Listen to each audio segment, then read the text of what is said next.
Rassie, Allister's coaching Indaba helped Boks Lloyd Burnard Cape Town. Springbok coach has praised the work of his predecessor in formulating the highly publicised coaching Indaba of 2016. It didn't help him in the end. Coetzee was sacked after just 2 years at the helm of the national team, but his decision to include all of the country's top coaches, officials and rugby minds in an attempt to streamline South African rugby has now been lauded by Erasmus.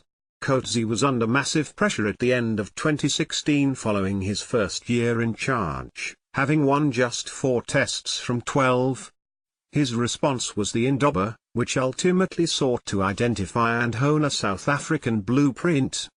The aim was to get all of the Super Rugby franchises and unions on the same page, with the common goal to aid the national team and create a pipeline of philosophy from the top to the bottom.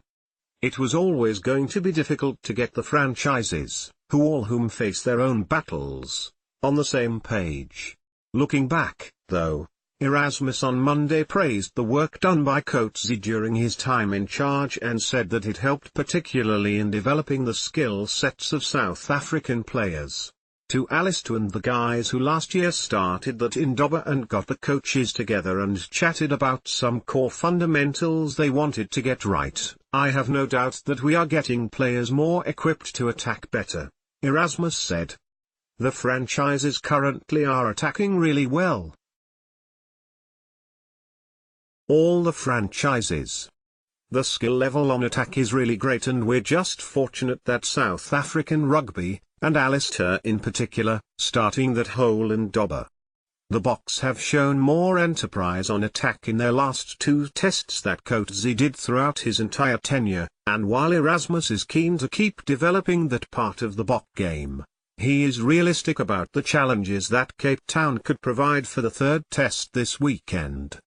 Having played the first 2 tests at altitude, the series now moves to the Western Cape and the coast where a more heavy, wet turf is expected. You know Cape Town, and sometimes you get there and you get 80 minutes of dry weather, Erasmus said.